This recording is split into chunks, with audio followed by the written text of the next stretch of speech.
A day in the life of a medieval peasant. A man is whipped in the village square for not paying his lord's taxes. A mother is burying a child who didn't survive the winter, and someone nearby is boiling grass for dinner because the grain ran out weeks ago. This isn't a disaster. This is your life. For most of the Middle Ages, you're a peasant. You work the land from sunrise to darkness, and most of what you grow is taken away anyway. And your day is about to begin. Very early, very hungry, and very, very badly. No 10. Waking up. Hungry. It's still dark. You're sleeping on a sack of straw that hasn't been changed in months. Something crawls across your arm. Probably fleas, possibly lice. Either way, they live here now. You sit up slowly because your back already hurts. Yesterday you spent nearly 12 hours bending over a wooden plough behind an ox that smells worse than the ditch outside your house. Breakfast is waiting. A small piece of black rye bread. Maybe some thin ale. Meat is for feast days, which happen a few times a year if things go well. Most mornings they don't. Bad harvests are common in medieval Europe. One wet summer or a cold spring and the grain dies. When that happens, people start eating whatever they can find. Weeds, tree bark, grass. Some villages mixed sawdust into bread just to make it last longer. And the worst part? You still have to give a big portion of your harvest to the local lord as rent and tax. So even when food exists, you might not get to keep it. Which means every morning begins with the same quiet question. Will there be enough food to survive the winter? But hunger is only the beginning of your problems, because now you have to go outside and start working. No 09. 12 hours in the fields. The sun isn't up yet, but you're already walking to the fields. Because if you're a medieval peasant, daylight means work. A lot of it. Your tools are simple. A wooden plough, a rough iron blade, maybe an ox if your family is lucky. Most of the time you're digging, planting and cutting crops by hand. Hour after hour. The fields are wet, heavy and full of rocks. Your hands blister, your back bends. By midday your clothes are soaked with sweat and mud, and you keep going. Medieval peasants often worked 10 to 14 hours a day during planting and harvest seasons. If the crops fail, the entire village could starve.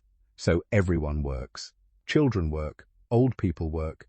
Anyone who can stand is expected to help. But the real insult comes later.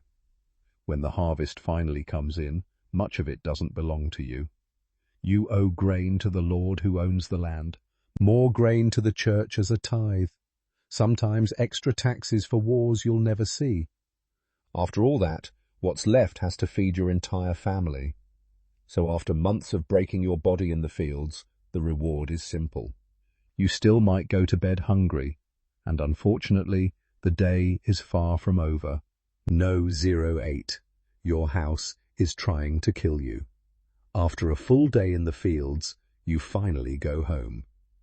Home is a small wooden hut with a dirt floor and a roof made of straw. When it rains, the roof leaks. When it's cold, the wind slides through the cracks in the walls. And you're not alone in there. Fleas live in the straw bed, lice live in your hair, rats live in the corners. Chickens sometimes sleep inside the house because it's warmer. Hygiene isn't exactly a priority in the Middle Ages. Most peasants bathe only a few times a year. Waste is thrown into the street or dumped nearby. The smell alone would make a modern person pass out. But the real danger is disease. In cramped medieval villages, infections spread quickly. Dysentery, typhus, tuberculosis, and countless fevers move from house to house like bad weather. Children die the most. In many medieval communities, up to half of all children never reached adulthood. Losing a child wasn't rare, it was expected. Some families had 10 kids just to make sure a few survived.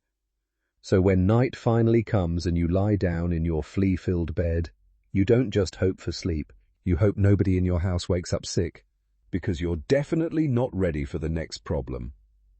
No 07. The Lord owns everything. Tomorrow morning you'll go back to the fields, not because you want to, because you have to.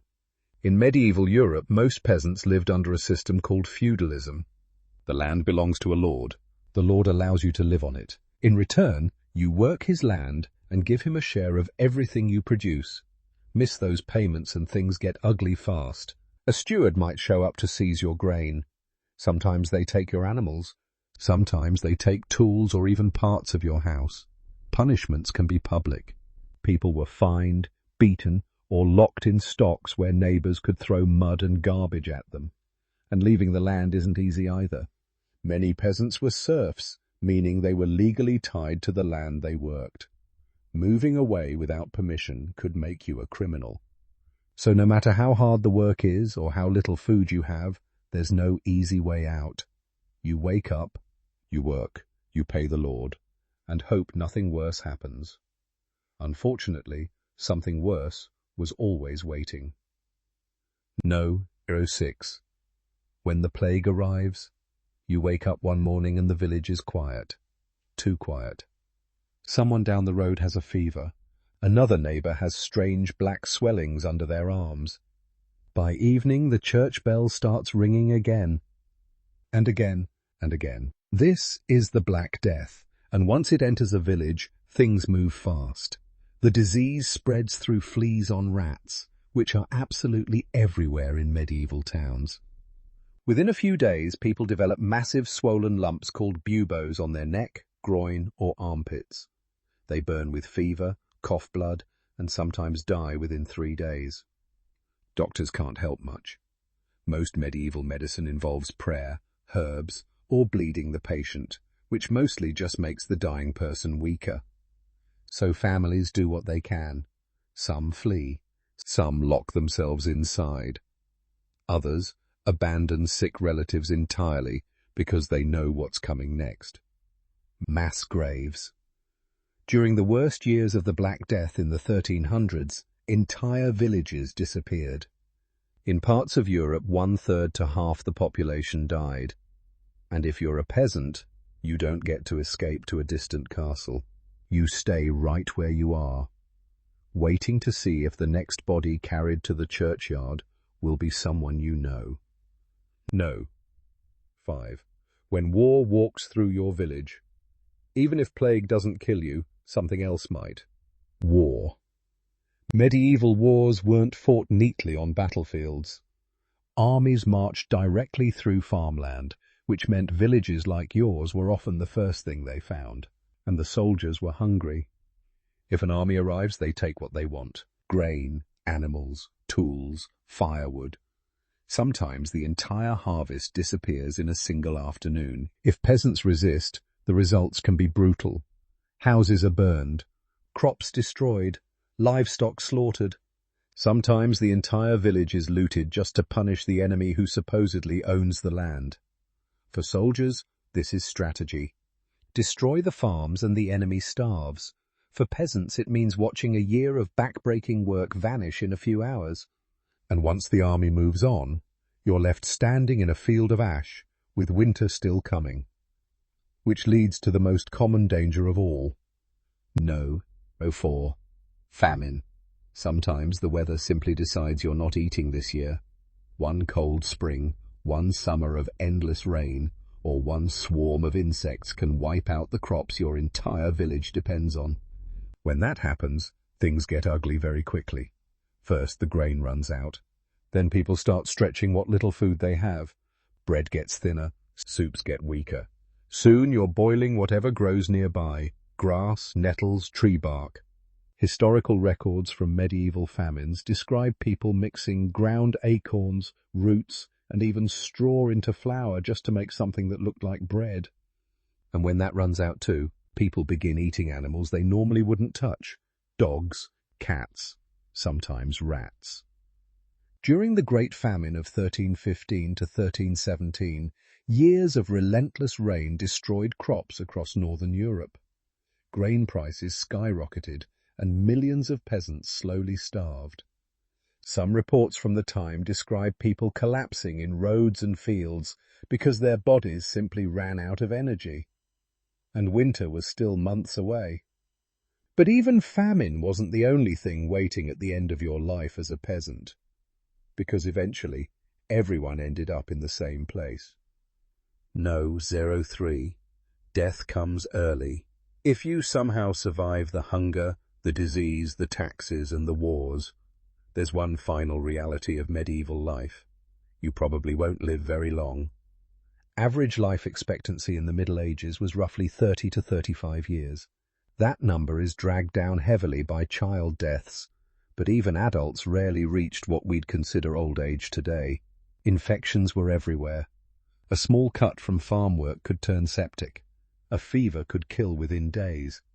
Childbirth alone was one of the most dangerous events in a woman's life. And when death came, it came quickly. Funerals were simple. A priest, a few prayers, and a grave dug near the church. The next day the village kept working. Fields still needed ploughing. Crops still needed planting. Life moved on because it had to. Which means for most medieval peasants the entire story of their life looked something like this. Born poor, worked constantly, buried early. And tomorrow morning the bell rings again. No, 02. Justice is not on your side. One day you get into an argument with a neighbour. Maybe it's about a cow wandering into the wrong field. Maybe someone accuses you of stealing grain. Either way, the village court is called.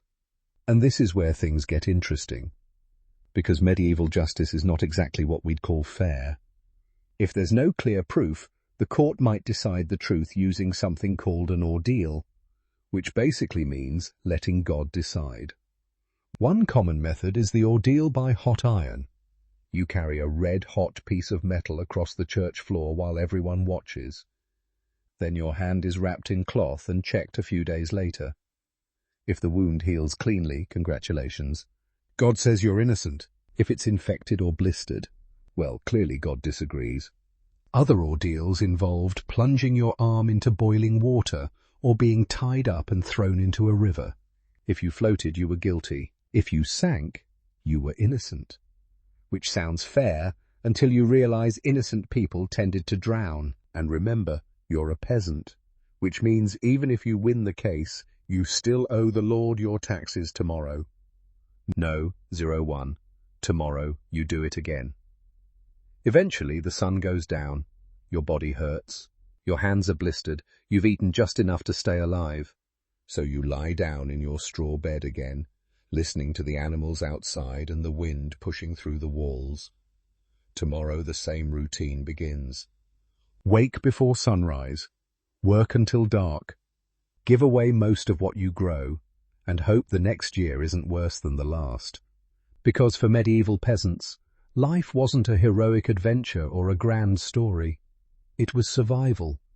One long day after another. Outro. So when we imagine the Middle Ages, we usually picture castles, knights, and kings. But the reality is that most people lived very different lives. They woke up hungry, worked until their bodies broke, and faced constant threats from disease, famine, war, and the people who ruled them. For millions of peasants, history was about making it through one more day. And if you think your Monday mornings are rough, just be grateful you're not waking up in a medieval village.